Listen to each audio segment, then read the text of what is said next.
ফিফার থেকে যে নির্দেশনা এসেছে সেখানে প্রেসিডেন্ট কাজী সালাউদ্দিনও সাসপেন্ড না, কিরণাপাও সাসপেন্ড না। সেই ক্ষেত্রে তাদের পদত্যাগ চাওয়াটা বোকামি ছাড়া তো আর কিছুই মনে হয় না আমার কাছে। ২৪-এর যুদ্ধে দেশ স্বাধীন হবার পর একবারও বাফুফেতে আসেননি কাজী সালাউদ্দিন। কোথায় আছেন তিনি? প্রেসিডেন্টের সাথে যোগাযোগ আছে, ইভেন আজকেও যোগাযোগ হয়েছে আমার সাথে, টেলিফোনে কনভারসেশন হয়েছে ওনার সাথে। একটা ওনার মেজর অপারেশন হয়ে গেছে 2-3 মাস আগে। উনি ম্যাক্সিমাম সময় একটু বেড রেস্টে থাকার চেষ্টা করেন।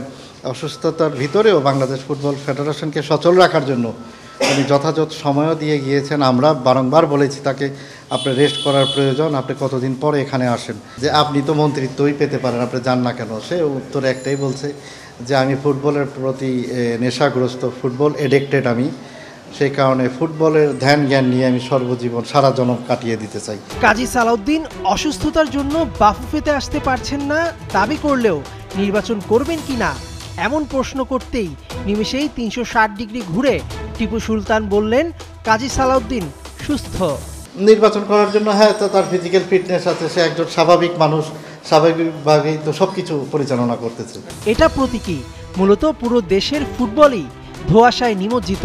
শেখ রাসেলের পর এদিন আনুষ্ঠানিকভাবে সব ধরনের ফুটবল কার্যক্রম থেকে নাম প্রত্যাহার করে নিয়ে বাফুফেকে চিঠি দিয়েছে শেখ জামাল ধানমন্ডি ক্লাব।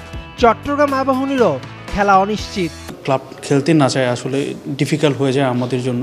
আমরা তাদের সহযোগিতা, অন্যান্য যে সহযোগিতা বলেন, গভর্নমেন্ট থেকে যে সহযোগিতা, আমাদের সহযোগিতা সবগুলোই বাড়িয়ে দিয়েছিলাম। বাট মেনলি আসলে যদি মেনলি তারা ক্লাবটা স্পন্সর জোগাড় করতে পারেনি, ওইখান থেকেই আসলে তারা খেলছে না। এসবের মাঝেই ভুটানের মাটিতে ভুটানের বিপক্ষে ৫ ও ৮ সেপ্টেম্বর দুটি ফিফা প্রীতি ম্যাচ খেলতে যাচ্ছে জামাল ভুঁইয়ারা। ৩০ আগস্ট ছাড়বে দেশ। তবে ঢাকায় কবে ক্যাম্প করবে তা এখনও নিশ্চিত নয়। ভুটান ফুটবল ফেডারেশনের তাদের পারমিশন, বাংলাদেশে আসা, নিরাপত্তা সব কিছু চিন্তা করে আসলে তারা অফার করেছে যে এটা ভুটানে হলে তাদের জন্য ভালো হয়। সো সেক্ষেত্রে আমাদের চেয়েছিলাম আসলে বাংলাদেশে আয়োজন করতে, তাদের রিকোয়েস্টের প্রেক্ষিতে আমরা ভুটানে আয়োজন করব। এদিকে প্রায় ১২ দিনের ছুটি শেষে ২২ আগস্ট বাফুফেতে ফিরছে নারী ফুটবলাররা। তবে অভিভাবক শূন্য বাফুফেতে তাদের ভবিষ্যৎ কি সেটা জানতে অপেক্ষা করতে হবে আরও কটা দিন। মেহেদী নাইম, ৭১।